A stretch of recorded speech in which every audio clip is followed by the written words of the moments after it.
Hello बच्चों, start करने जा रहे हैं इलेक्ट्रिक फील्ड का लेक्चर नंबर 12 और इस चैप्टर के अंदर हम टॉपिक पढ़ेंगे। टॉपिक का नाम है आवेशित वलय के अक्ष पर विद्युत क्षेत्र, electric field on the axis of A charge ring.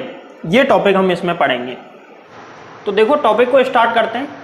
सबसे पहले हमको ये पता होना चाहिए कि वलय यानी कि रिंग, वलय को इंग्लिश में क्या बोलते हैं? रिंग। और सबसे पहले हमको ये पता होना चाहिए, क्या पता होना चाहिए कि अक्ष क्या होती है, वलय की अक्ष क्या होती है। तो देखो, जैसे मान के चलो कोई रिंग है, कोई वलय है इस तरीके से, बिल्कुल वैसे तो एक्चुअल में तो ये वृत्ताकार इस तरीके से है, लेकिन इसको अगर हम ऐसे करके खड़ा देखेंगे तो इस तरीके से हमको दिखाई देगी। ठीक है, ये आवेशित वलय है। इसका अक्ष क्या होता है, जैसे इसमें बताता हूँ। ये वलय है, तो वलय के अक्ष का मतलब है जिस अक्ष पर ये वलय रखी है वो इसका अक्ष है। मतलब इसका मतलब ये है, जैसे देखो ये वलय है तो इसका अक्ष ये वाला होगा, जो मार्कर जिस डायरेक्शन में है ये इसकी क्या है, वलय। अगर हम इसको उठा के ऐसे कर दें, ऐसे, तो वलय ऐसे आ जाएगी। तो वलय अब की बार ऐसे होगी, मतलब वलय की जो अक्ष है ना वो अब की बार, यहाँ पे तो वलय की अक्ष ऐसे बाहर की तरफ है, लेकिन यहाँ पे वलय की अक्ष आ जाएगी इस बोर्ड के तल में। जिस प्लेन, जो प्लेन बोर्ड द्वारा बना हुआ जो प्लेन है, उस प्लेन में, उस समतल में आ जाएगी। ये इसकी अक्ष है। अगर मान के चलो इस वलय पर पूरे पे चार्ज है, आवेश है, इस पूरे टोटल आवेश की वजह से इसके अक्ष पे कोई पॉइंट ले लिया P, इस पॉइंट पर टोटल या नेट इलेक्ट्रिक फील्ड कितना होगा ये हमको निकालना है। तो ये अच्छा क्वेश्चन है, अच्छा टॉपिक है ये, जो कि 12th बोर्ड में पूछा भी जाता है। चलो देखो पूरा प्रक्रिया से बताता हूं इसको मैं। अभी तो मैंने तुमको ये बताया कि अक्ष क्या होती है, तो समझ में आ गई होगी। चलो देखो, सबसे पहले तो हम लिखेंगे माना, जो भी मैं बोलता जा रहा हूं इसको लैंग्वेज बना के लिख लें। माना कैपिटल आर त्रिज्या, माना कैपिटल आर त्रिज्या की कोई वलय है, कैपिटल आर त्रिज्या की कोई आवेशित वलय है, चार्ज, जिसके ऊपर चार्ज है, आवेशित वलय है जिस पर कैपिटल क्यू आवेश है, या स्मॉल क्यू मान लो, जो भी मानना चाहो। माना कैपिटल आर त्रिज्या की कोई आवेशित वलय है जिस पर कैपिटल क्यू आवेश है। इसका केंद्र O है, इसका केंद्र O है, जिससे इसकी अक्ष पर, O से इसकी अक्ष पर x दूरी पर कोई बिंदु P है। कोई बिंदु क्या है? P, जिस पर हमें वलय के कारण कुल विद्युत क्षेत्र ज्ञात करना है। तो पूरी लैंग्वेज इस तरीके से, वीडियो को यहां पर रोक लेना, जो लाइन मैंने बोली है एज इट इज उसको लिख लेना। मैं फिर बोल देता हूं एक बार। माना कैपिटल आर त्रिज्या कोई आवेशित वलय है जिस पर कुल आवेश कैपिटल क्यू है तथा इसका केंद्र O है।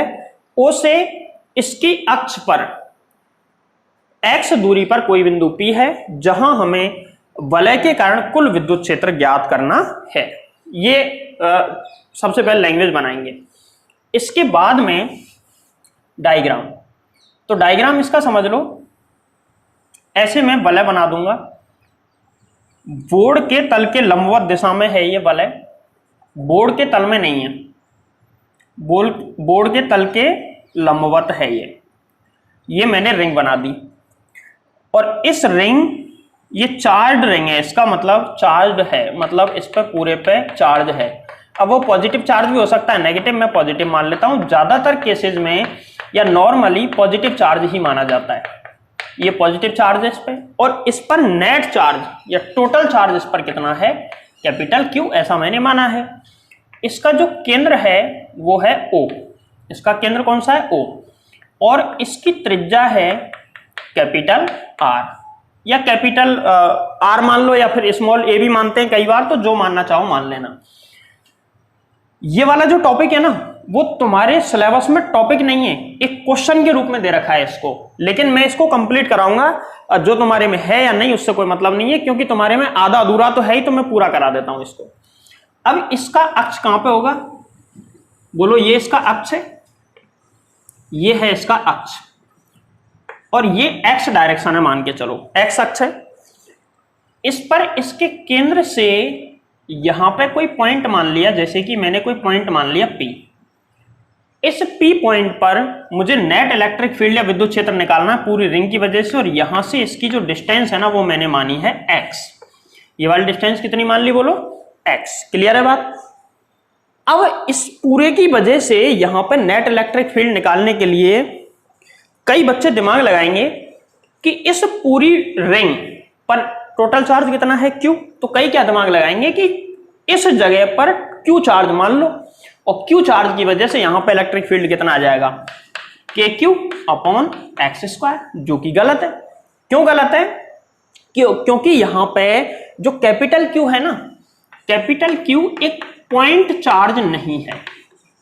कैपिटल Q पॉइंट चार्ज नहीं है, ये डिस्ट्रीब्यूटेड चार्ज है, मतलब वितरित आवेश है, फैला हुआ आवेश है, एक जगह पे नहीं है। और ये फॉर्मूला केवल और केवल पॉइंट चार्ज के लिए ही है। अब कैसे पता भाई पॉइंट चार्ज के लिए? मैंने कूलाम के नियम में बताया था कि कूलाम का नियम केवल पॉइंट चार्ज के लिए काम करता है, ध्यान रखना। तो ये पॉइंट चार्ज के लिए, जब कूलाम का नियम काम करेगा तो इलेक्ट्रिक फील्ड भी पॉइंट चार्ज के लिए, इसलिए फॉर्मूला हम काम में नहीं ले सकते। तो इसका मतलब ये है कुछ और ही जुगाड़ लगाना पड़ेगा। चलो, जब फिजिक्स में एक जुगाड़ बंद हो जाता है तो दूसरा रास्ता खुलता है, और वो खोलना पड़ेगा हमको। चलो स्टार्ट करते हैं। सबसे पहले यहां पे अब कुछ और मानना है। क्या मानना है? सुनो, हम ऐसा मानते हैं जैसे कोई भी रिंग है, ये रिंग है, इस रिंग की टोटल लंबाई अगर की बात करूं मैं, टोटल लंबाई कितनी आएगी बताओ? इस रिंग की टोटल लेंथ, टोटल लंबाई 2π कैपिटल R, सही है।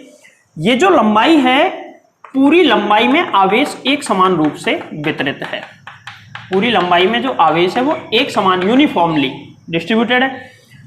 क्या मैं इस पूरी वलय को ऐसे छोटे छोटे छोटे छोटे छोटे छोटे अल्पांशों से मिलकर बना मान सकता हूं? छोटे छोटे टुकड़ों से मिलकर बना मान सकते हैं इसको, सही है।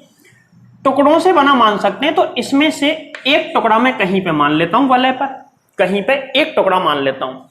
अच्छा, ये पूरी वलय का एक छोटा सा टुकड़ा है, तो छोटे से टुकड़े पे चार्ज पूरा होगा या छोटा सा होगा, यानी कि कम होगा? कम होगा। कम होगा तो इस जगह पे चार्ज आ जाएगा dq। कितना? dq, differential q। इसका मतलब यह है कि पूरे चार्ज का एक छोटा सा हिस्सा, dq का मतलब ये होता है पूरा चार्ज अगर q है तो इसका छोटा सा हिस्सा कितना मान लिया जाता है? dq। ठीक है, ये हमने एक अल्पांश मान लिया। अब हमको क्या करना है, पहले यहां पे एक चीज समझो। अल्पांश हम कहीं भी मान सकते हैं वलय पर, लेकिन जिस अक्ष पर ये रखी है उस हिसाब से हमको सबसे सही स्थिति ये मानी जाती है देखने के हिसाब से, क्योंकि 3D डायग्राम है तो इसका व्यू बिगड़ जाएगा अगर तुमने और कहीं मान लिया तो। यहां पे एक अल्पांश मान लिया जिस पे चार्ज है dq, एक अल्पांश यहां पे मान लेते हैं जिस पे चार्ज है dq। दो इसलिए माने, कारण बताऊंगा। देखो, ये P पॉइंट है जिस पे हमको नेट इलेक्ट्रिक फील्ड निकालना है, और ये वाली जो डिस्टेंस है वो कितनी है? x। अब देखो dq जो है dq पूरे वलय पर, अगर मैं पूरी वलय को सीधा करूं तो इस पे q चार्ज है। ये पॉइंट के रूप में नहीं है, लेकिन इस पे छोटा सा हिस्सा लेता हूं तो इसको तो मैं पॉइंट की तरह मान सकता हूं, तो इस पे चार्ज dq। तो देखो, कैपिटल Q तो पॉइंट चार्ज है क्या? नहीं है। कैपिटल Q बिंदु आवेश नहीं है, लेकिन dq बिंदु आवेश है क्या? तो इसका जवाब है dq बिंदु आवेश माना जा सकता है। dq बिंदु आवेश माना जा सकता है, क्योंकि ऐसा हमने तो माना है ना, तो माना है तो फिर मान ही लेंगे। चलो, अब इसकी वजह से इलेक्ट्रिक फील्ड निकालते हैं। तो जो dq चार्ज है, पूरा चार्ज कितना? q, इसकी और इसका छोटा सा हिस्सा कितना? dq।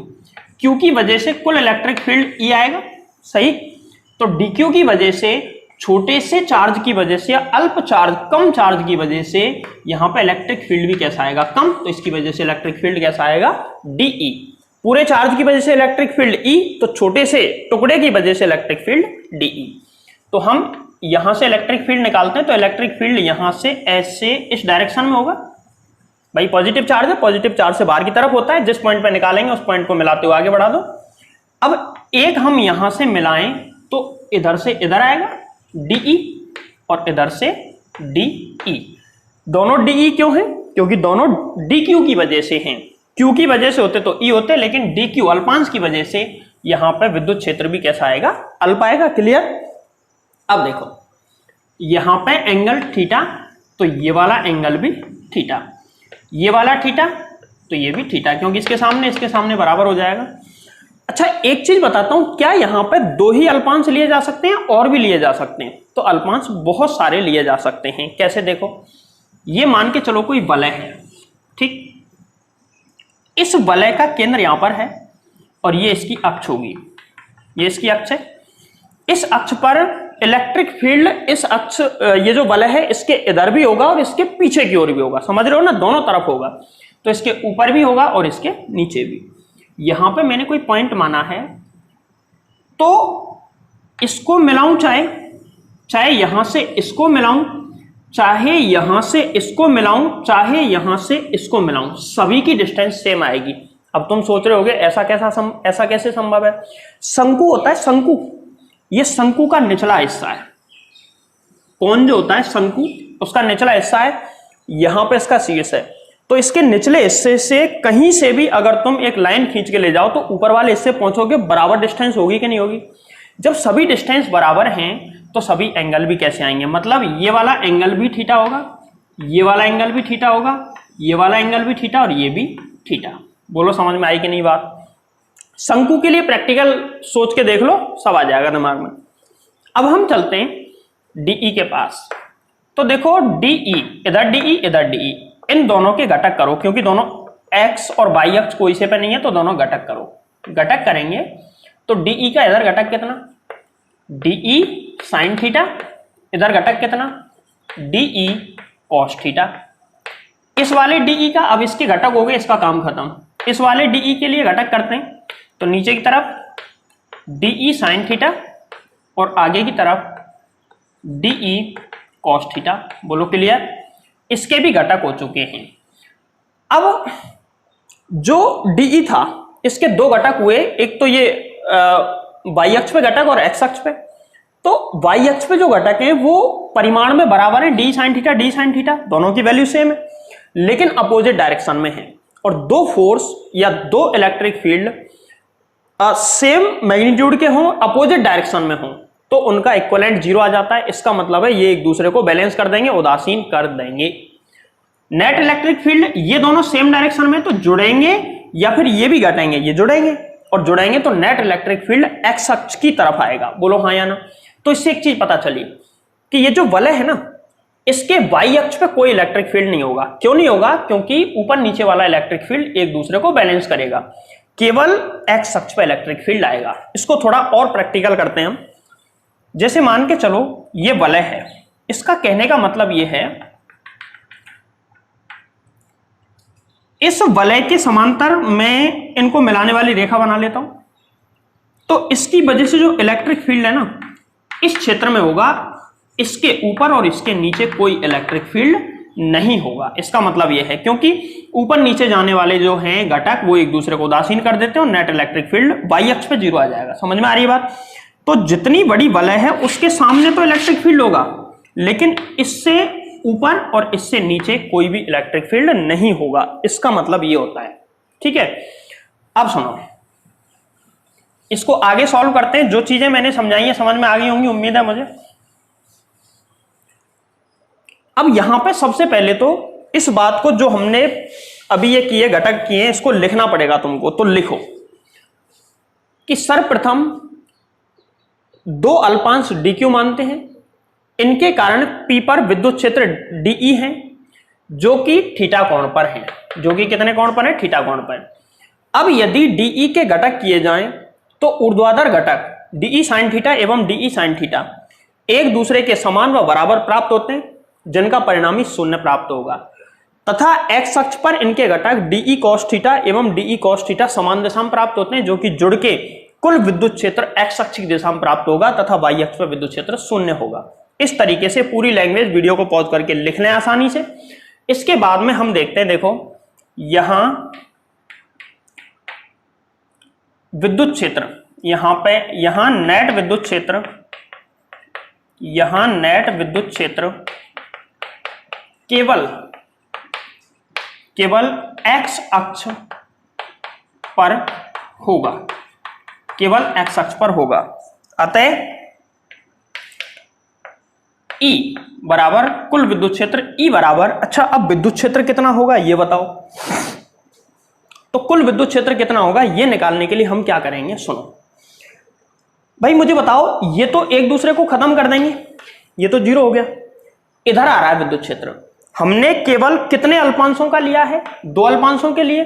अच्छा क्या अल्पांश इसमें 2 ही होंगे या बहुत सारे होंगे, तो इसका जवाब है देखो, ये वलय है, एक अल्पांश यहाँ पे dq, एक अल्पांश यहाँ पे dq, एक अल्पांश यहाँ पे dq, एक अल्पांश यहाँ पे dq। तो अल्पांश तो बहुत सारे लिए जा सकते हैं, और बहुत सारे लिए जा सकते हैं, तो केवल कुल विद्युत क्षेत्र इन 2 की वजह से ही होगा या बहुत सारे होंगे, तो इसका जवाब है बहुत सारे विद्युत क्षेत्रों का योग होगा। और बहुत सारे विद्युत क्षेत्रों के कॉस वाले घटकों को जोड़ेंगे तो कुल विद्युत क्षेत्र एक्स अक्ष पे निकल के आएगा। तो कुल मिला के बात यह है कि जितने भी विद्युत क्षेत्र हैं उनका हम सम कर दें, योग कर दें, सम कर दें कौन से वाले घटक का, डीई कॉस थीटा। मतलब इसका समझे, मतलब यह है कि जितने भी डीक्यू हैं, जितने भी डीक्यू हैं इस रिंग पर कहीं भी, उन सभी के जो कॉस थीटा वाला घटक है ना, उन घटकों को जोड़ दें तो नेट या कुल विद्युत क्षेत्र हमको प्राप्त हो जाएगा रिंग की वजह से। सबके ऊपर वाले घटक तो जीरो हो जाएंगे इसी तरीके से, लेकिन इधर वाले घटक जीरो नहीं होंगे, सेम डायरेक्शन होने की वजह से जुड़ जाएंगे। तो सम का मतलब integration, integration DE cos theta, इसको डाल देते हैं हम इक्वेशन नंबर 1। अब यहां सबसे पहले डीई का मान निकालते हैं, डीई का मान, डीई की वैल्यू निकालते हैं, डीई की वैल्यू कितनी होगी। तो देखो ये डिस्टेंस x, ये r और ये स्मॉल r, इस वाले डिस्टेंस को स्मॉल r, तो ये भी कितनी स्मॉल r। क्लियर है। अब सुनो, ये वाली डिस्टेंस स्मॉल r और ये वाली डिस्टेंस भी कितनी स्मॉल r। इस चार्ज की वजह से इस पॉइंट पर इलेक्ट्रिक फील्ड निकालना है, तो इस चार्ज से इस पॉइंट के बीच की डिस्टेंस कितनी है, x कैपिटल R या स्मॉल r, तो इसका जवाब है स्मॉल r। सही है, स्मॉल r। तो d का मान निकालेंगे, डीई बराबर फॉर्मूला होता है KQ अपॉन R स्क्वायर। तो KQ या DQ, DQ, क्योंकि हम अल्पांश की वजह से विद्युत क्षेत्र निकाल रहे हैं, K DQ अपॉन में R स्क्वायर, इक्वेशन नंबर 2।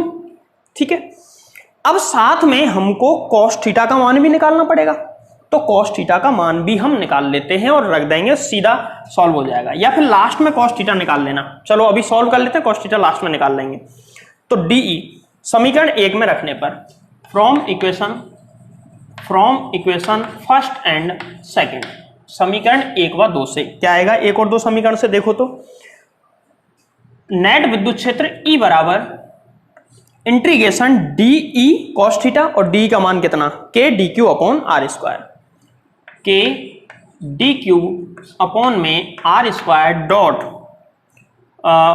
ये तो डी का मान आ गया into cos theta, into cos theta. अब सुने भाई, हम क्या करेंगे, E बराबर के डी क्यू और आर तीनों कांस्टेंट है। कैसे, चाहे तो यहां से इसको मिलाएं शंकु में, जैसे मैंने बताया था, चाहे यहां से मिलाएं, कहीं से भी मिलाओगे डिस्टेंस हमेशा r रहेगी, क्योंकि शंकु की जो साइड है वो चारों साइड से ही स्मॉल r ही आएंगी। ठीक है, तो ये दोनों कांस्टेंट है, कॉस थीटा कहीं, जब ये कांस्टेंट है, ये कांस्टेंट है, ये कांस्टेंट है, तो थीटा भी कैसा होगा, कांस्टेंट। तो कांस्टेंट बाहर ले लो, क्या कांस्टेंट है, के कॉस थीटा अपॉन में आर स्क्वायर, ये बाहर आ गया, और इंटीग्रेशन में क्या बचा, डी क्यू, इंटीग्रेशन में क्या बचा, डी क्यू। अच्छा मुझे बताओ, इंटीग्रेशन का मतलब क्या होता है, सम, इंटीग्रेशन का मतलब क्या होता है, सम यानी कि योग, सम यानी कि योग। अब ये किसका इंटीग्रेशन, हम क्या निकाल रहे हैं, हम निकाल रहे हैं आवेशित वलय के अक्ष पर विद्युत क्षेत्र, किसके कारण, पूरी वलय के कारण। सही है, तो इंटीग्रेशन डी क्यू मतलब सभी आवेशों का योग, या सभी छोटे छोटे ऐसे आवेशों का योग। तो एक अल्पांश यहां पर, एक यहां पर, एक यहां पर, सबको अगर मैं जोड़ दूंगा तो पूरी वलय बन जाएगी, और पूरी वलय पे नेट चार्ज कितना है, कैपिटल क्यू। तो यहां इंटीग्रेशन डी क्यू बराबर आ जाएगा कैपिटल क्यू, मान लिखो। तो ई बराबर कितना, के कॉस थीटा अपॉन में R square into capital Q. ठीक, अब सुनो, चूंकि कॉस थीटा बराबर आधार बटे कर्ण और आधार कितना है, कर्ण कितना है। थीटा के सामने वाला लंब होता है, थीटा के सामने वाला कर्ण, और 90 ये है, इसके सामने वाला क्या हो जाएगा, ये कर्ण हो जाएगा, थीटा के सामने वाला लंब, तो आधार x है। x अपॉन में कर्ण कितना है बताओ, x अपॉन में कर्ण कितना है, स्मॉल r, ये मान लिखेंगे तो यहां से E बराबर क्या आ जाएगा, k q अपॉन में r square into x upon में r। सही है। अब इसका गुणा भी कर दो साथ साथ में, तो E बराबर क्या आ जाएगा, k q x अपॉन में r क्यूब। तो ये वैल्यू निकल के आई विद्युत क्षेत्र का मान। लेकिन मुझे एक बात बताओ, अगर तुम्हारे पास वलय है, हमको विद्युत क्षेत्र निकालना था इसके मध्य बिंदु से x दूरी पर, जबकि आंसर आ रहा है r के पदों में। देखो x भी आ रहा है लेकिन r के पदों में, हमको r नहीं चाहिए, स्मॉल r नहीं चाहिए, ये नहीं चाहिए। अगर देखो कैपिटल R कांस्टेंट होगा लेकिन स्मॉल r अलग अलग डिस्टेंस के लिए अलग अलग हो सकता है, लेकिन कि कोई भी डिस्टेंस हो कैपिटल R तो हमेशा कांस्टेंट ही रहेगा। और ये बदलेगा, लेकिन ये जब बदलेगा तो वो देगा कि इतनी दूरी पे निकालो, तो इसको निकालने की जरूरत नहीं पड़ेगी। अब हम क्या करेंगे, ये त्रिभुज दिख रहा है, ये समकोण त्रिभुज है, इस त्रिभुज के अंदर हम एक काम करें, क्या करें, इस त्रिभुज के अंदर, इस त्रिभुज में इसका मान निकालना है, तो कर्ण स्क्वायर बराबर आधार स्क्वायर प्लस लंब स्क्वायर, और कर्ण बराबर आधार स्क्वायर प्लस लंब स्क्वायर का अंडर रूट, तो r बराबर आ जाएगा अंडर रूट में R square plus X square. इसको निकाल नहीं रहा हूं इसलिए मैं डायरेक्ट लिख रहा हूं, यहां स्मॉल r बराबर आ जाएगा अंडर रूट में capital R square plus X square.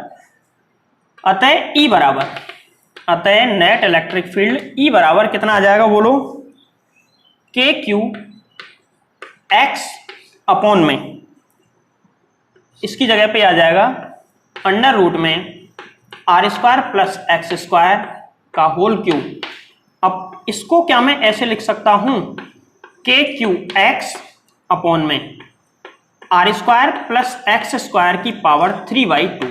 देखना मैंने कैसे लिख दिया भाई, अंडर रूट का मतलब क्या होता है, पावर 1/2, 3 ऑलरेडी है, 3/2 हो जाएगा। क्लियर है।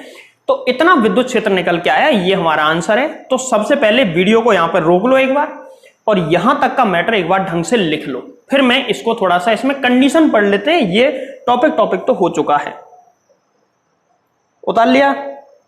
चलो इसको मैं आगे बढ़ाता हूं।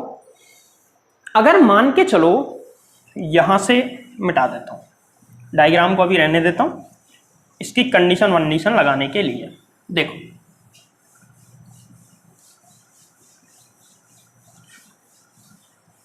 नेट इलेक्ट्रिक फील्ड इतना निकल के आया, तो हम अब इसके बाद में स्पेशल केस डालेंगे, इसमें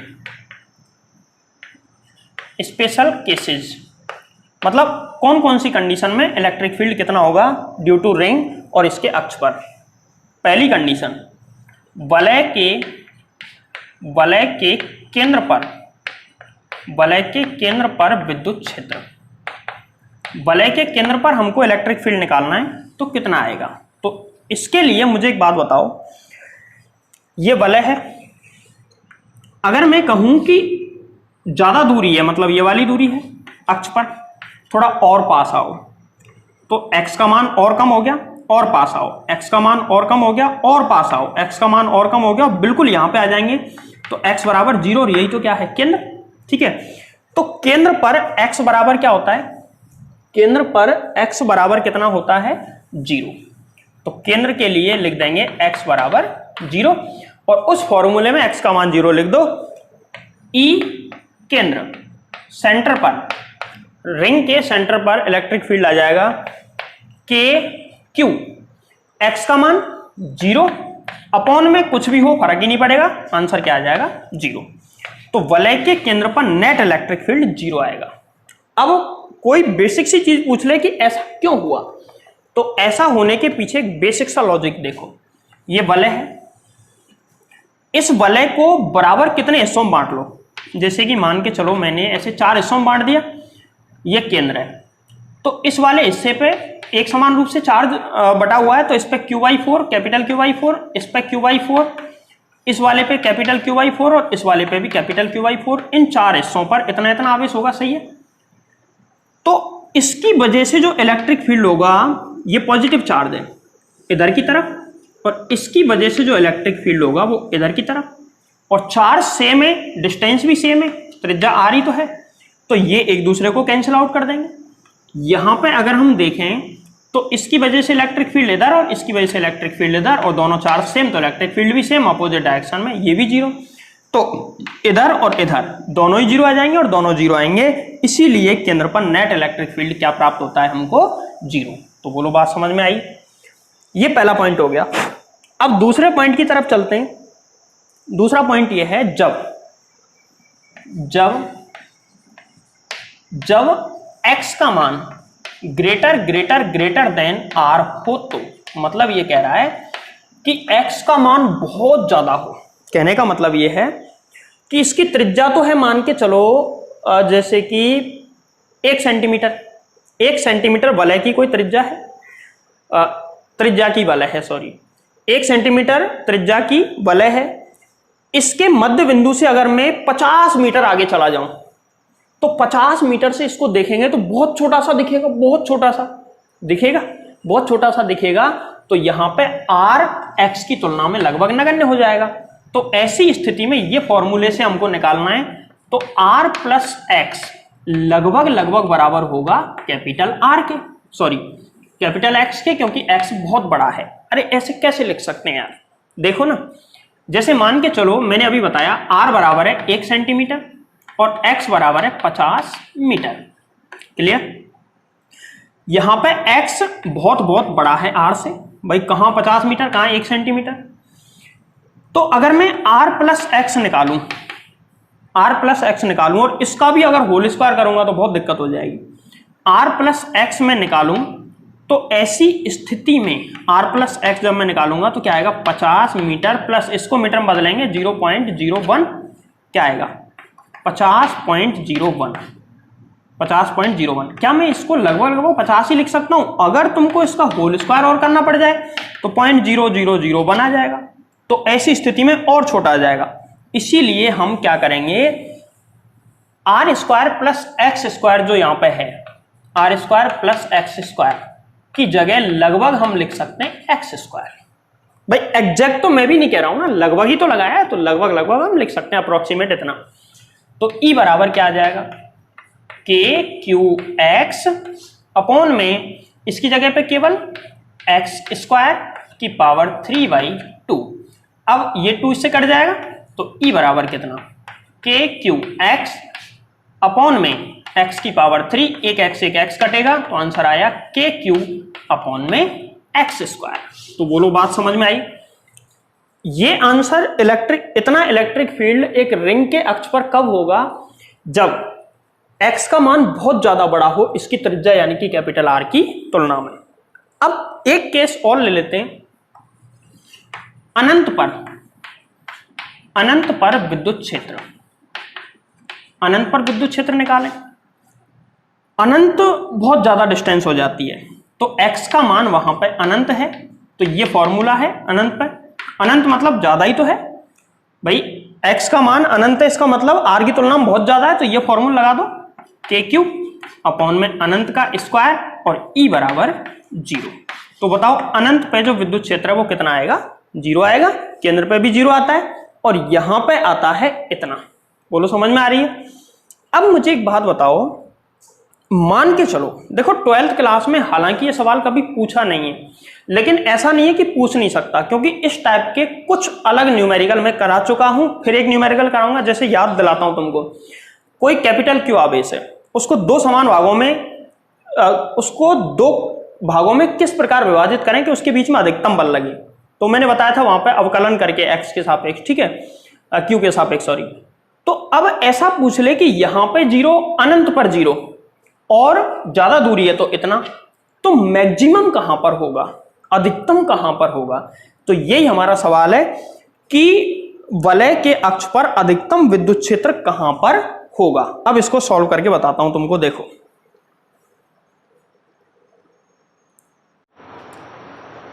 मैंने क्वेश्चन ही बना दिया है कि आवेशित वलय के अक्ष पर विद्युत क्षेत्र कहां अधिकतम होगा और उसका मान कितना होगा। फाइंड ई मैक्सिमम, मतलब उसका मान अधिकतम कितना होगा, कहां अधिकतम होगा पहला सवाल, और अधिकतम होगा तो कितना होगा।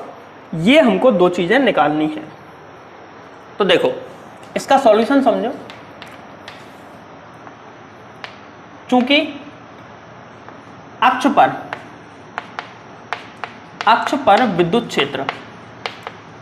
विद्युत क्षेत्र का फॉर्मूला क्या होता है? E बराबर के क्यू एक्स, या कैपिटल क्यू लिख लो, के कैपिटल क्यू अपॉन में X plus R square plus X square की पावर 3/2। बताओ किसी वलय के अक्ष पर विद्युत क्षेत्र का मान इतना ही होता है क्या? ठीक, अब वो कह रहा है कि किस बिंदु पर E का मान मैक्सिमम होगा, अधिकतम होगा, यही तो पूछ रहा है, अधिकतम होगा। तो मैंने बताया था कि ये देखो x पर आधारित E की वैल्यू सिर्फ और सिर्फ x पर निर्भर कर रही है भाई। k constant, q constant, r constant, सिर्फ x पर डिपेंडेड है ओनली E। ठीक है, तो ऐसी स्थिति में यदि मैं E का x के सापेक्ष अवकलन कर दूं तो 0 आना चाहिए। कब? जब जहां पे ये अधिकतम होगा वहां पे E मैक्सिमम का मैं x के सापेक्ष अवकलन कर दूं तो 0 आएगा। तो इसका इस फॉर्मूले के हिसाब से इसको अवकलन करो इसका। तो देखो चूंकि dE अपॉन में dx बराबर 0, ऐसा होगा कब? जब E का मान अधिकतम होगा तो x पे निर्भर कर रहा है तो x के सापेक्ष अधिकतम का अवकलन करने पे 0 आता है। ठीक है, मैक्सिमा मिनिमा में ऐसा हम पढ़ते हैं मैथ्स के अंदर। तो देखो अवकलन करो, इस फॉर्मूले को आगे बढ़ाता हूं, d अपॉन में dx। ठीक है, E का मान कितना? के क्यू एक्स अपॉन में R square plus X square और इसकी पावर में 3/2। क्लियर है बात? ये आ गया। और बराबर में क्या आएगा? 0, बराबर में 0। अब तुमको अवकलन का एक सूत्र बताता हूं, हालांकि तुमको याद होगा 11th में पढ़ा है। d अपॉन में dx, कहीं पे u अपॉन v का हमको अवकलन करना है। u अपॉन v कैसे आया? देखो के क्यू तो कांस्टेंट है, बाहर निकाल दो, ऊपर x नीचे R square plus X square, तो ऊपर भी x नीचे भी x, तो u अपॉन v वाले तरीके से होगा। तो फॉर्मूला होता है v इंटू du अपॉन में dx minus u into dv upon में dx अपॉन में v स्क्वायर। ये सूत्र होता है, इस सूत्र के अकॉर्डिंग हमको ये डिफरेंशिएशन करना है।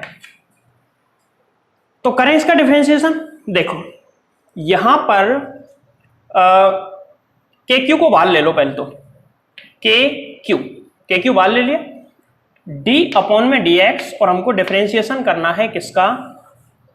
ऊपर तो है x और नीचे कौन है? R square plus X square की पावर 3/2। क्लियर? और बराबर में 0। अगले स्टेप में देखो, ये तो के क्यू तो 0 में गया, इसके नीचे ले जाओ, अब ये बचा केवल, और इसका डिफरेंशिएशन हमको करना है। तो u की जगह तो किसको मान लो? x को, और R square plus X square की पावर 3/2 की जगह किसको मान लो? v की जगह इसको मान सकते हैं हम। तो उसी फॉर्मूले के अकॉर्डिंग वैल्यू रखते जाओ। ये तो 0 में गया, कैसे गया? इसका पक्षांतरण कर दो, इसके नीचे आ जाएगा 0, 0 में इसका भाग लगाएंगे 0 ही आएगी। ठीक है, चलो तो उस फॉर्मूले के अकॉर्डिंग v की वैल्यू कितनी?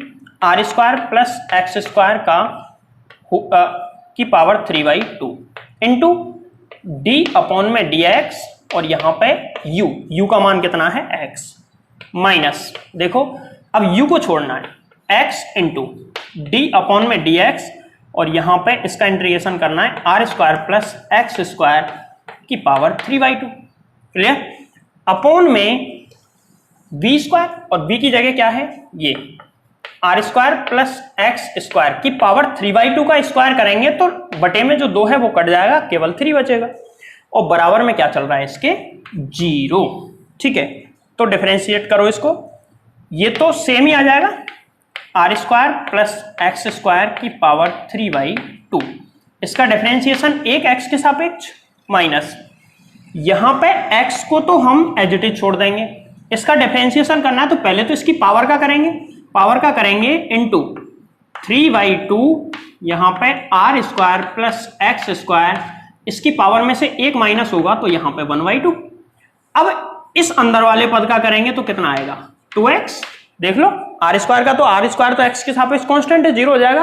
एक्स स्क्वायर का कितना आएगा 2x, और इसके बटे में क्या चल रहा है R square plus X square की पावर 3 और बराबर 0। अब देखो इन दोनों में से R square plus X square की पावर 1/2 और R square plus X square की पावर 3/2, मतलब ये 1.5 है, ये आधा है। मैं आधे को कॉमन ले लेता हूं, क्या आएगा R square plus X square की पावर 1/2, इसको मैंने कॉमन ले लिया। जब इसको मैंने कॉमन लिया तो क्या बचा, यहां पर 1.5 में से आधा गया तो कितना बचा, बोलो 1 बचा। तो R square plus X square, इसकी पावर 1 मतलब लगाओ या मत लगाओ, इंटू 1 यही आ जाएगा, माइनस यहां देखो 2 से तो 2 कट जाएगा, x का गुणा x में करेंगे तो x square 3x square, 3x square और बराबर 0। अब देखो ये दोनों पद बराबर हैं 0 के, तो या तो ये वाला पद बराबर 0 होगा या ये वाला पद बराबर 0 होगा। तो यहां पे एक चीज गौर से देखो, ये पद कभी 0 नहीं हो सकता। क्यों? क्योंकि ये तभी 0 होगा जब r भी 0 हो और x भी 0 हो, और r यहां 0 है नहीं, क्योंकि r अगर 0 हो गया तो ये पूरा डेरिवेशन ही खत्म हो जाएगा, क्योंकि त्रिज्या ही नहीं है, तो फिर क्या मतलब है। तो ये बराबर 0 हम लिखेंगे, तो क्या आएगा यहां R square plus X square minus 3x square बराबर 0, R square plus X square minus 3x square बराबर 0। तो ये मैं ऐसे लिख दूं are square minus 2x square बराबर 0, और यहां से 2x स्क्वायर बराबर आर स्क्वायर और x स्क्वायर बराबर आर स्क्वायर बटे 2, और x बराबर प्लस माइनस r अपॉन √2, वर्गमूल ले लिया मैंने। तो कुछ समझ में आई, x के कितने मान पर e का मान अधिकतम होगा, तो वो x का मान है r अपॉन में √2। मतलब ये है कि जो वलय थी उसके केंद्र से इसकी त्रिज्या कितनी, कैपिटल R। यहां पर अगर ये दूरी r अपॉन √2 हो तो इस जगह पर इलेक्ट्रिक फील्ड अधिकतम होगा, इससे पहले भी कम होगा और इसके बाद में भी कम, ऐसा डायग्राम बनेगा। तो कुछ समझ आया। चलो अब ये तो हमने पता लगा लिया कि अधिकतम कहां पे होगा, अब ये और पता लगाना है कि अधिकतम कितना होगा। तो एक बार इसको नोट कर लें ढंग से, उसके बाद में अधिकतम मान इसका हम निकालते हैं। किया नोट, मिटा दूं, चलो। तो अधिकतम मान ई मैक्सिमम निकालते हैं। देखो चूंकि ई मैक्सिमम बराबर कितना, ई मैक्सिमम हम निकाल रहे हैं, तो ऐसा निकालने के लिए x की जगह पे ये लिख दो। ई बराबर कितना होता है, ई बराबर होता है KQX अपॉन में R square plus X square की पावर 3/2। चूंकि अधिकतम के लिए x की जगह पे हमको लिखना पड़ेगा r अपॉन √2, ये लिखो। तो ई मैक्सिमम कितना आ जाएगा, ई मैक्सिमम बराबर KQX अपॉन में आर स्क्वायर प्लस, अब एक्स स्क्वायर की जगह ये लिखना है, तो आर स्क्वायर बटे 2 की पावर 3/2। अब ये मत बोलना साहब जल्दी करा रहे हो, क्योंकि ये बेसिक कैलकुलेशन है, इसमें कोई जल्दी वल्दी कुछ नहीं होती। अब कई तो ये सोच रहे होंगे साहब ये तो r/√2 है, आपने क्या लिया है, अरे इसका स्क्वायर करो, स्क्वायर करने पर r²/2 आएगा, ठीक है। तो ई मैक्सिमम बराबर कितना, KQX अपॉन में ये देखो एक r² और आधा r², तो 3/2 इंटू r², सही, की पावर 3/2। इसको मैं क्या लिख सकता हूं, देखो KQX, इसका मतलब ये है KQX, और ये पावर 3/2 मतलब 1.5, एक बार पूरा और एक बार आधा। तो एक बार पूरा मतलब 3/2 r² इंटू √3/2 r², सही है। इसका मतलब यही होता है, सॉल्व कर लो इसको। ई मैक्सिमम बराबर KQX अपॉन में, अब देखो यहां से ये बचा 3√3 अपॉन में 2√2 और r² यानी कि r³ हो जाएगा, ये तो r³, ठीक है। चलो ऊपर भी r का मान, हमको x का मान लिखना है, x का मान हमने केवल नीचे लिख के छोड़ दिया, हमको ऊपर भी लिखना है। तो x यहां पे है, इसका मान भी मैं लिख देता हूं जिससे कि ये कट जाएंगे।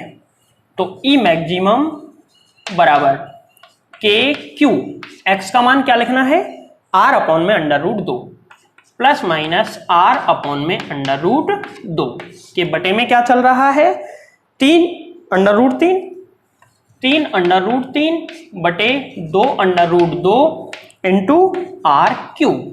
तो देखो एक r से तो एक r कटेगा और ये 2 अंडर रूट 2 चलो इसको मैं नीचे लाता हूं, तो ई मैक्सिमम बराबर देखो क्या, ये वाला पद ऊपर पहुंच जाएगा कितना, 2 अंडर रूट 2 के क्यू अपॉन में प्लस माइनस तो है ही है, ठीक है, तो पूरे पे लगा देता हूं मैं, ई मैक्सिमम बराबर प्लस माइनस नीचे कितना 3 रूट 3 अंडर रूट 2, ये अंडर रूट 2 भी आएगा और आर स्क्वायर क्योंकि एक आर कट चुका है। अब अंडर रूट 2 से अंडर रूट 2 कट गया, तो ई मैक्सिमम बराबर कितना आया, प्लस माइनस 2 के क्यू अपॉन में 3 रूट 3 आर स्क्वायर। अधिकतम विद्युत क्षेत्र किसी वलय के अक्ष पर इतनी दूरी पर होता है और इतना होता है, तो इस चीज को भी नोट कर लें। अब देखो मैक्सिमम कहां पे होता है और कितना होता है ये हमने निकाल ही लिया। अब वलय या रिंग के लिए ई व एक्स के बीच में graph between E and x. तो देखो सबसे पहले तो मैं ऐसे ग्राफ बनाता हूं, ये एक्स अक्ष है, एक्स अक्ष पे एक्स लेंगे और वाई अक्ष पे ई, ठीक। तो इधर मैं ले रहा हूं ई प्लस ई, नीचे क्या आएगा माइनस ई, इधर प्लस एक्स और इधर माइनस एक्स। क्लियर है बात। अब देखो ये सेंटर है जहां पे रिंग रखी हुई है, ओरिजिन है, मूल बिंदु है जहां पे क्या रखी हुई है, रिंग। इस रिंग के इधर भी इलेक्ट्रिक फील्ड होगा और इधर भी। भाई मैंने बताया कि रिंग के अल्पांश मानते हैं तो इधर भी हम निकाल सकते हैं और सेम इधर भी निकाल सकते हैं, दोनों साइड में होता है। तो देखो अभी मैं इलेक्ट्रिक फील्ड का ग्राफ बना रहा हूं, उससे कोई लेना देना नहीं है कि इलेक्ट्रिक फील्ड की डायरेक्शन वगैरह से। देखो क्योंकि आर का मान दोनों तरफ निकल के आया था, x बराबर कितने पर मैक्सिमम होता है, x बराबर plus minus R upon under root 2, मतलब पॉजिटिव डायरेक्शन में भी प्लस भी और नेगेटिव डायरेक्शन में माइनस भी। देखो इस डायरेक्शन में अगर इलेक्ट्रिक फील्ड इस डायरेक्शन में पॉजिटिव है तो इस डायरेक्शन में इलेक्ट्रिक फील्ड नेगेटिव होगा। यहां पर इसका मान केंद्र पे कितना होता है, जवाब इसका केंद्र पे 0 होता है और x बराबर कितने पर, r अपॉन अंडर रूट 2 पर इसका मान मैक्सिमम होता है, अधिकतम होता है, और अधिकतम मैं यहां मान लेता हूं प्लस r/2 के लिए ये मान प्लस आएगा कितना, ई मैक्सिमम बराबर कितना होता है बोलो, 2kqr, 2kq capital R upon में 3 अंडर रूट 3 अपॉन में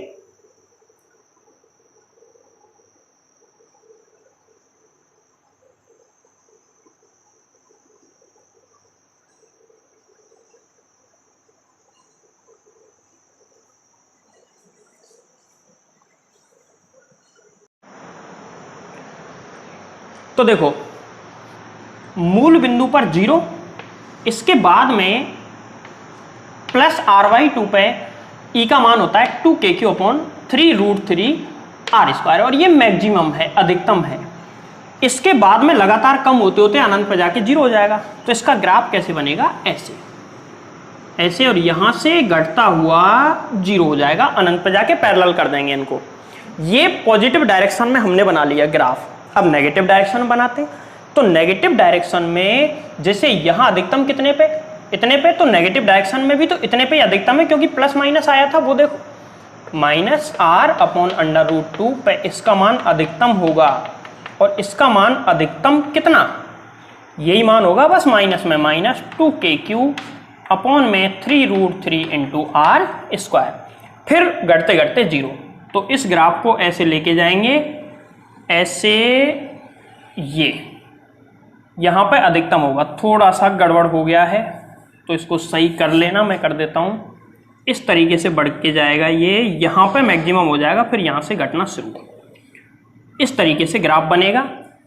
कई बुक्स वगैरह में क्या करते हैं, गड़बड़ी कर देते हैं, और वो गड़बड़ी ये है कि इस वाले ग्राफ को ऊपर की साइड बना देते हैं, जबकि ऐसा नहीं होगा। क्यों नहीं होगा?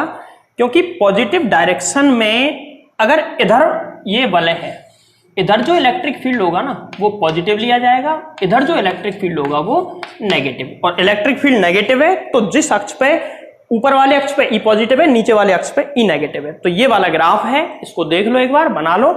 और आज ये टॉपिक हो चुका है कंप्लीट। ठीक है, इस लेक्चर में एक टॉपिक और पढ़ेंगे हम, जो है कि motion of a charge particle in an electric field. मतलब ये है कि आवेशित वस्तु की विद्युत क्षेत्र में गति। कोई चार्ज पार्टिकल है, आवेशित वस्तु है, वो विद्युत क्षेत्र में से जब गति करेगी तो उसकी गति पे क्या प्रभाव पड़ेगा, विद्युत क्षेत्र का, इलेक्ट्रिक फील्ड का, उसके मोशन पे क्या फर्क पड़ेगा, ये हम पढ़ेंगे। तो इसमें देखो, फर्स्ट टाइप का क्वेश्चन मैं करवा रहा हूं। जैसे क्वेश्चन मान लो, टॉपिक मान लो, कुछ भी मान लो, मैं टॉपिक की तरह समझाऊंगा, पेपर में तुमको इसका क्वेश्चन भी दे सकता है, तो उसको क्वेश्चन की तरह सॉल्व कर देना तुम। तो देखो, टाइप 1, पहले टाइप का क्वेश्चन कि मान के चलो एक चार्ज है, ये कोई चार्ज है, इस पे क्यू चार्ज है, और ध्यान रखें ये पूरा प्रोसीजर चल रहा है एब्सेंस ऑफ ग्रेविटी, मतलब गुरुत्वाकर्षण रहित क्षेत्र में। यहां पे ग्रेविटी नहीं है, ध्यान रखना, गुरुत्वाकर्षण रहित क्षेत्र में पूरा प्रैक्टिकल चल रहा है। एक कोई चार्ज है जो कि v वेलोसिटी से, कांस्टेंट वेलोसिटी से x अक्ष पर मूव कर रहा है, गति कर रहा है। देखो, एक चार्ज है q जिसका मास है स्मॉल m, हालांकि ग्रेविटी नहीं है तो मास का कोई मतलब नहीं है। ये चलो इसका मास मान लो m, काम तो आ ही जाएगा। इसका मास है m, चार्ज है q, मास है m, और v वेलोसिटी के साथ x अक्ष पर गति कर रहा है। ये इसका x अक्ष है जिस पर ये गति कर रहा है। ठीक, अब ये गति करते करते एंटर करता है एक इलेक्ट्रिक फील्ड में। यहां पे एक इलेक्ट्रिक फील्ड है, इस इलेक्ट्रिक फील्ड में प्रवेश करता है। इलेक्ट्रिक फील्ड के लिए हम, ये पॉजिटिव चार्ज है, ठीक है, तो यहां पे पॉजिटिव प्लेट बना देते, या ऊपर नेगेटिव बना दो, चलो यहां पे नेगेटिव प्लेट बना देते और यहां पे बना देते हैं पॉजिटिव प्लेट। इलेक्ट्रिक फील्ड होता है हमेशा पॉजिटिव से नेगेटिव की तरफ, क्लियर। तो इलेक्ट्रिक फील्ड इस प्लेट पर, इलेक्ट्रिक फील्ड ऐसे होगा, प्लस से माइनस की ओर। पिछले वाले लेक्चर में इलेक्ट्रिक फील्ड मैंने पढ़ाया था, उसमें बताया था प्लस से बाहर की ओर, माइनस के अंदर की ओर। तो नेट इलेक्ट्रिक फील्ड ऐसे आ जाएगा। और माना कि इलेक्ट्रिक फील्ड है ई वेक्टर या ई इलेक्ट्रिक फील्ड है, सदिश रूप में वेक्टर लगा सकते हैं, ठीक है। अब देखो, ये पॉजिटिव चार्ज है, अगर इस पर ऊपर नीचे कोई भी फोर्स ना लगे तो ये सीधा जा रहा है, क्लियर। ग्रेविटी है ही नहीं, गुरुत्वाकर्षण होता तो नीचे गिरता, सही बात है, लेकिन ग्रेविटी नहीं है, ये सीधा जा रहा है, ठीक है। गुरुत्वाकर्षण के अंतर्गत नीचे गिरने वाली प्रक्रिया 11 तुम पढ़िए, जिसका नाम था प्रोजेक्टाइल, यानी कि प्रक्षेप्य, ठीक है।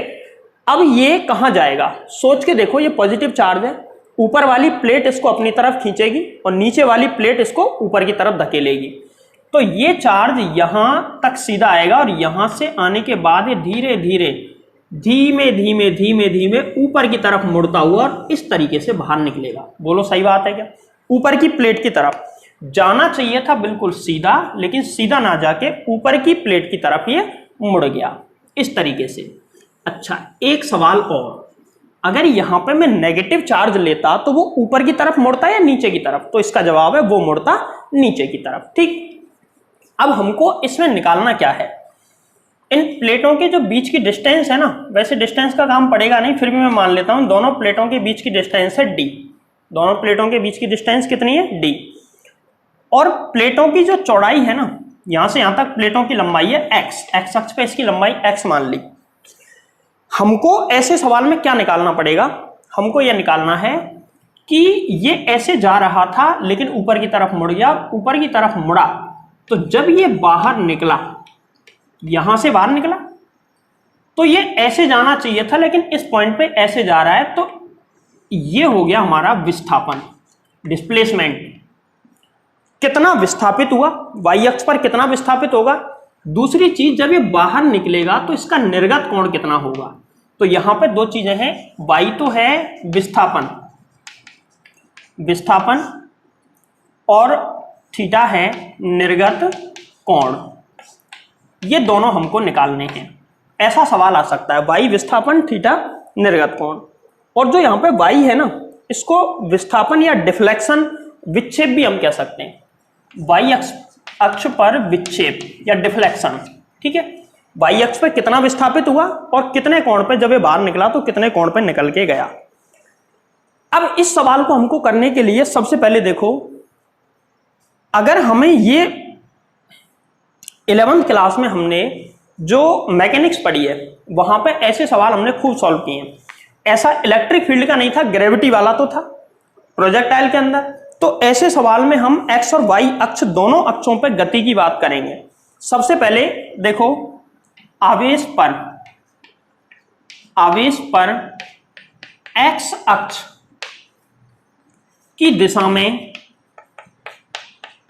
कोई बल नहीं लगेगा, कोई बल नहीं लगेगा, परंतु वाई अक्ष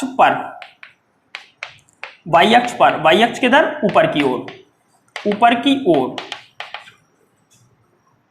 कूलाम बल लगेगा, कूलाम फोर्स, कूलाम बल लगेगा, और इस पर कूलाम बल लगेगा ऊपर की ओर। कितना होगा, F बराबर फॉर्मूला होता है QE, बोलो सही बात है, E इलेक्ट्रिक फील्ड है, Q चार्ज है, तो F बराबर QE।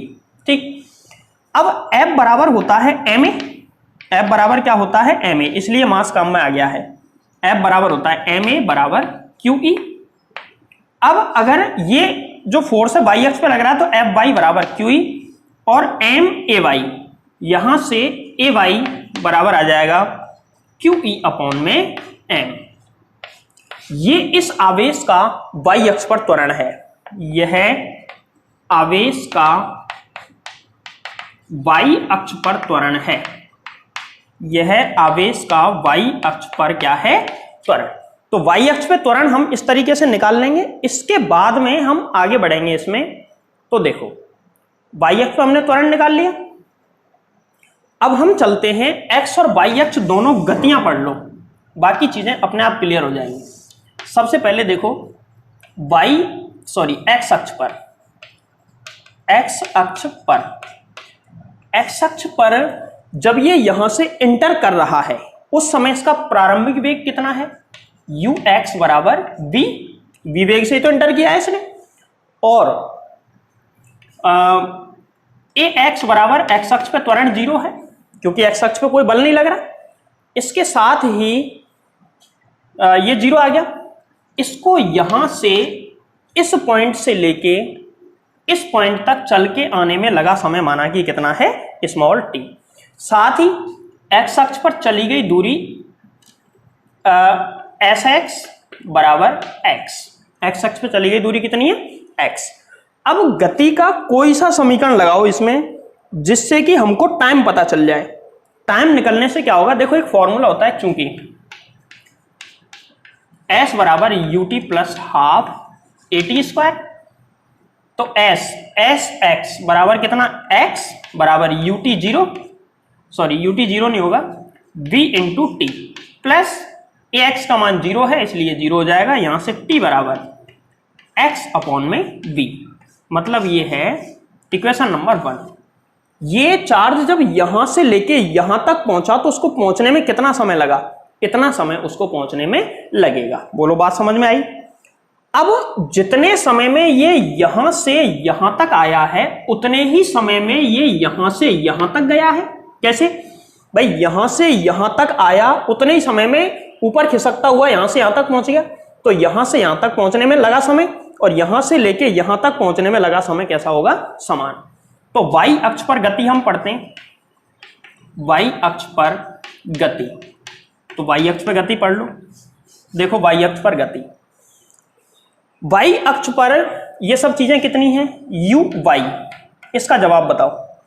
जब ये प्रारंभ में इसमें घुसा, इसमें इंटर किया, तो उस समय ऊपर की तरफ इसका कोई वेग था क्या? तो इसका जवाब है नो। जब घुसा तो वेग प्रारंभ हुआ, तो प्रारंभिक वेग y अक्ष पे कितना था? 0। और ay बराबर कुछ है और कितना है? इतना है, QE अपॉन में m, QE अपॉन में m। और क्या? समय t है, t का मान हमें पता है, लिख देंगे अभी। और SY बराबर है y। ठीक है, y हमको निकालना है। तो देखो, सबसे पहले तो गति का कौन सा समीकरण लगाया जाए कि y हमको प्राप्त हो जाए? बताओ, लगाओ थोड़ा सा दिमाग। वो ही लगा दो वापस, सेकेंड इक्वेशन ही लगा दो। तो फॉर्मूला होता है s बराबर ut plus half AT square. इस फॉर्मूले में वैल्यू पुट करो। s का मान तो y बराबर ut, u का मान 0 प्लस हाफ a का मान कितना? ay का मान QE अपॉन में m into T square, t का मान x अपॉन v का square, x square upon v square. गुणा कर दो, इनका हो गया आंसर। y बराबर कितना? y बराबर आ गया QEx स्क्वायर अपॉन में 2mv स्क्वायर। तो ये विक्षेप निकल के आ गया। y अक्ष पे कितना विस्थापित होगा, ये चीज निकल के आ गई। अब हम क्या करेंगे? अब देखो, विक्षेप तो निकल गया, दूसरी चीज हमको थीटा निकलवाई थी, ये थीटा हम निकाल लेते हैं। तो इधर से मैं मिटा रहा हूं, इसको नोट कर लो एक बार। ठीक, देखो थीटा निकालना है। कितने कोण पे निकला, तो वो निकल के कितने कोण पे गए, इमर्जेंट एंगल इसका हम निकालेंगे। तो थीटा निकालने के लिए x और अक्ष पे, x और y अक्षों पे ही हमको गति पढ़नी पड़ेगी, उसी से निकलेगा। तो देखो थीटा निकालते हैं। सबसे पहले x अक्ष पर अंतिम वेग, x अक्ष पर अंतिम वेग, फाइनल वेलोसिटी x अक्ष पे। तो x अक्ष पे फाइनल वेलोसिटी, देखो x अक्ष पे वो एक समान वेग से चल रहा है। तो x अक्ष के लिए फिर से एक बार मैं लिख लेता हूं। ux बराबर कितना है? v, ux बराबर v है, ax बराबर 0 है और sx बराबर है x। तो यहां से गति का v बराबर u प्लस AT लगा लो, v बराबर u प्लस AT। तो यहां से फाइनल वेलोसिटी uy बराबर ux plus ax into T लिखो इसमें। तो कितना आ गया? vy बराबर फाइनल वेलोसिटी ux का मान v प्लस ax का मान कितना? 0। तो vy बराबर तो कितना आ गया? v। ठीक, इस जगह पर जब ये होगा तो x अक्ष पर इसका वेग कितना? vx। और सॉरी, ये कौन सा अक्ष पे? x अक्ष पे था ना ये, तो x अक्ष पे vx, x अक्ष पे इसका फाइनल वेलोसिटी बराबर कितनी? v। अब y अक्ष पे भी निकालते हैं फाइनल वेलोसिटी। तो y अक्ष के लिए देखो, y अक्ष पे फाइनल वेलोसिटी uy बराबर तो कितना? 0। y अक्ष पे त्वरण कितना था? QE अपॉन में m, t बराबर कितना? x अपॉन v, और क्या निकालना है? sy बराबर कितना? y। ये सब चीजें हमारे पास हैं और हमको vy निकालना है। तो vy निकालने के लिए फिर से v बराबर u प्लस AT लगा दो, v बराबर u प्लस AT। हम y पे निकाल रहे हैं, तो vy बराबर uy प्लस AYT। vy निकालेंगे बराबर uy कितना? 0 प्लस ay कितना? QE अपॉन में m into time x upon में v। ठीक है, तो यहां से vy बराबर क्या आया? vy बराबर QEx अपॉन में mv। ये vy निकल गया। अब देखो इधर की साइड में है vy, क्लियर? इनके बीच का कोण है थीटा। अब मैं वेक्टर लगा रहा हूं थोड़ा सा इसमें। वेक्टर ये कहता है कि इधर vx है, इधर vy है, और इन दोनों का रिजल्टेंट बीच में है, मतलब जा तो वो इस अक्ष पे रहा है, बीच में, दोनों के बीच में जा रहा है। इधर कोण है थीटा। तो थीटा कैसे निकालें? तो थीटा निकालने का एक बहुत सिंपल सा तरीका होता है, ट्रायंगल बना लो या फिर डायरेक्ट वेक्टर भी लगा सकता हूं मैं इसमें। ये vy हो जाएगा, tan थीटा लगा दो, टेन थीटा बराबर कितना आ जाएगा, टेन थीटा बोलो, टेन थीटा कितना आ जाएगा, टेन थीटा बराबर वी वाई अपॉन में वी एक्स, ये वाली डिस्टेंस कितनी वी एक्स और ये वी वाई, थीटा बराबर tan inverse V Y upon में वी एक्स और थीटा बराबर टेन इनवर्स वी वाई का मान कितना, ये क्यू ई एक्स अपॉन में एम वी और वी एक्स का मान वी, तो वी एक्स नीचे है ना, तो इसको मैं लिख सकता हूं क्यू ई एक्स अपॉन में एम वी स्क्वायर, ये थीटा निकल के आ गया। इस तरीके से थीटा निकालेंगे। देखो दूसरे टाइप का क्वेश्चन ये ऐसा बन सकता है कि v का वह मान ज्ञात करो जिसके लिए आवेशित कण ऋणात्मक प्लेट को चित्रानुसार स्पर्श करते हुए जाए। मतलब ये है कि एक m द्रव्यमान एवं q आवेश का आवेशित कण है जो कि v वेग से यहां से सीधा आ रहा है। अगर यहां पे प्लेटें नहीं होती तो ये सीधा जाता, सही बात, लेकिन यहां नीचे वाली प्लेट इसको आकर्षित करेगी, पॉजिटिव चार्ज, इधर वाली नीचे भगाएगी और इधर वाली नीचे बुलाएगी, तो ये ऐसे जाएगा। जा तो ये ऐसे भी सकता था, लेकिन वो कह रहा है कि प्लेट को जस्ट टच करके जाए, मतलब बिल्कुल प्लेट के कोने पे से निकल के जाए। तो ऐसी स्थिति में वो कह रहा है कि v का मान कितना होना चाहिए, ये हमको निकालना है। तो देखो, और कंडीशन ये भी है कि दोनों प्लेटों के बीच की डिस्टेंस d है, तो ये बिल्कुल बीच में रखा हुआ है, बीच में है का मतलब है कि ये d/2 है, इधर भी कितनी है d/2। तो इस सवाल में देखो x तो दे ही रखा है, टोटल x अक्ष पे विस्थापन, y अक्ष पे विस्थापन कितना है, मतलब यहां इस जगह पे आ रहा था, तो y अक्ष पे टोटल विस्थापन यहां से लेके यहां तक है, तो y बराबर कितना हो जाएगा d/2। हो गया सवाल, और कुछ नहीं है इसमें। पहले y अक्ष पे निकाल लो, तो y अक्ष पर पिछले सवाल का ही कॉन्सेप्ट काम में आएगा, कोई नई बात नहीं है इसमें। तो y अक्ष पे देखो, y अक्ष पर uy बराबर तो 0 होगा पहले की तरह ही सेम, और ay त्वरण कितना होगा QE अपॉन में m, कॉमा y अक्ष पर विस्थापन sy बराबर कितना y। अब इसमें फॉर्मूला लगा दो, s बराबर ut plus half at square, s बराबर ut plus half at square. इस वाले सवाल में यहां से यहां तक पहुंचने में कितना टाइम लगा वो हम निकाल लेते हैं। तो s बराबर ut 0 प्लस हाफ a मतलब ay, s का मान कितना y बराबर ये 0 हो जाएगा 1/2 ay का मान QE अपॉन में m इंटू टी स्क्वायर। यहां से एक काम करो, टी स्क्वायर का मान निकालो। अच्छा, y की जगह में sy बराबर क्या लिख सकता हूं d/2, तो इसकी जगह में क्या लिख सकता हूं d/2। ठीक है, यहां से टी स्क्वायर से t का मान निकालो, तो टी स्क्वायर बराबर क्या आएगा बताओ, टी स्क्वायर बराबर 2 ऊपर पहुंचेगा तो 2 से 2 कट जाएगा, यहीं काट देता हूं, 2 से 2 कट गया, तो टी स्क्वायर बराबर md अपॉन में QE, md अपॉन में QE। देखो यही आया क्या, md अपॉन में QE, और जब इसका अंडर रूट लेंगे तो t बराबर अंडर रूट के अंदर इतना, ये आ गया प्लस माइनस, लेकिन टाइम माइनस नहीं होता इसलिए प्लस ही होगा, t बराबर इतना आ गया। अब सुनो, इस सवाल में हमको क्या निकालना है कि v का मान कितना होना चाहिए, तो इसमें तो v आया ही नहीं। अब x अक्ष की गति पे आ जाओ, x अक्ष पे जो गति हो रही है, x अक्ष पे ux बराबर कितना v और ax बराबर 0, t बराबर हमने निकाल ही लिया कितना, वो दोनों अक्षों पे बराबर ही होता है md अपॉन में QE, ये आ गया। और sx बराबर कितना x, ये हमको सवाल में दिया है, sx बराबर x। अब इसमें वही फॉर्मूला फिर लगा दो सेम, तो फॉर्मूला लगाएंगे s बराबर ut plus half at square, y अक्ष के x अक्ष के लिए लगा रहे हैं, तो sx बराबर ux प्लस ax, sx बराबर x बराबर ux कितना है v इंटू टाइम कितना है अंडर रूट के अंदर md अपॉन में QE, प्लस ये पूरा 0 हो जाएगा क्योंकि x 0 है। क्लियर। अब देखो v हमको चाहिए, तो v बराबर कितना x अपॉन में अंडर रूट md अपॉन में QE।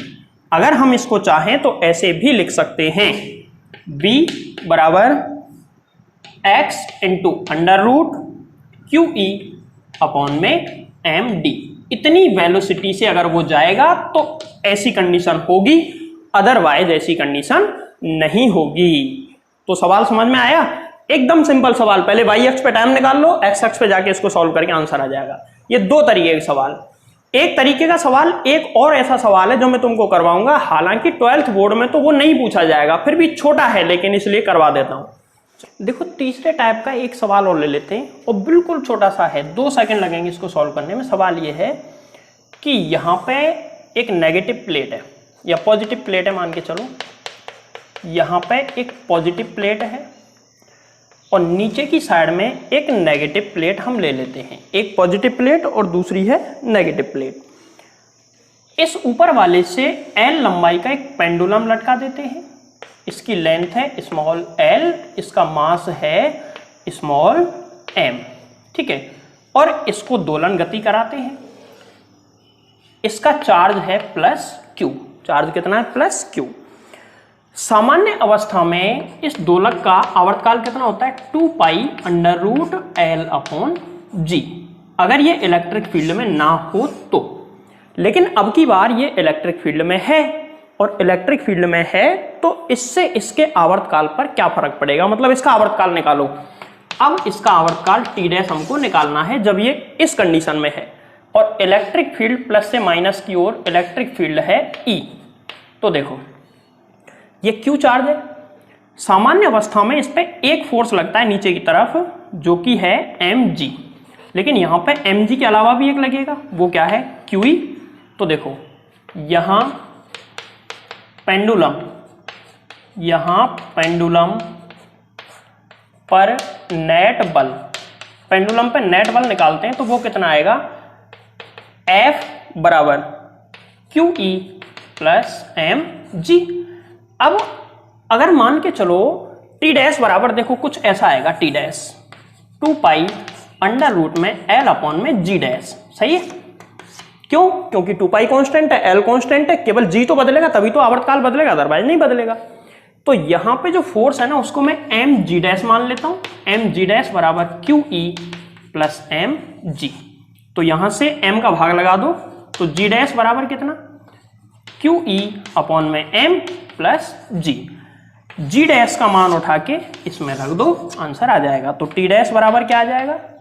2 पाई अंडर रूट में एल अपॉन में Q E upon M plus G. इतना आवर्तकाल आएगा इलेक्ट्रिक फील्ड में इस तरीके से लटकाएंगे तो। अच्छा, एक सवाल तुमको खुद करना है, और वो सवाल ये है कि अगर ऊपर वाली प्लेट नेगेटिव चार्ज होती और नीचे वाली प्लेट पॉजिटिव चार्ज होती तो देखो नीचे तो क्या लगता? mg, और ऊपर क्या लगता? qe। सही है? तो यहां पे नेट फोर्स कितना आता? नेट फोर्स F बराबर आता mg माइनस qe। तो ये जो चिन्ह है ना, प्लस की जगह क्या आ जाता? माइनस। यहां पे भी क्या आ जाता? माइनस। क्लियर है? तो इसका आंसर क्या आता फिर? टी डैश बराबर 2 pi L upon G minus Q E upon M. ये Q E upon M plus G है, वो G minus Q E upon M आता है। ठीक है, तो इस सवाल को सॉल्व कर लेना। आज की वीडियो में इतना ही, मिलते हैं अगले वीडियो लेक्चर में।